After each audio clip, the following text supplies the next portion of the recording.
ഞാൻ വള്ളിക്കത്തോട് സി ആണെന്ന് അറിയാമോ? അറിയാം. ഇത് കഞ്ചാവാണെന്നും ഇത് മയക്കുമരുന്ന് ഇനത്തിൽപ്പെട്ട് സർക്കാർ നിരോധിച്ചിരിക്കുവാണെന്നും അറിയാമോ? അതും അറിയാം. അത് എന്ന് നിരോധിച്ച്, ആര് നിരോധിച്ചു, കേരളത്തിലെപ്പം നിരോധിച്ചെന്ന് എല്ലാം അറിയാം. അതിനെപ്പറ്റി അറിയാം.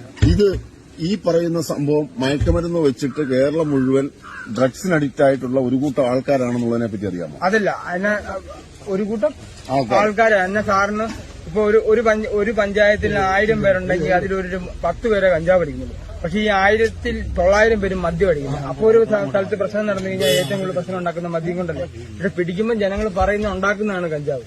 ഞാൻ ചോദിക്കട്ടെ, MDMA ഉണ്ട്, പ്രൊതലീനുണ്ട്, മോർഫിനുണ്ട്, അതുപോലെ തന്നെ LSD ഉണ്ട്. അതിനൊക്കെ കാശ് വേണം. അതൊക്കെ വലിയ കാശ്. അല്ല, ഞാൻ പറഞ്ഞു അങ്ങനെ കാശ് 2000 രൂപയില്ലേ?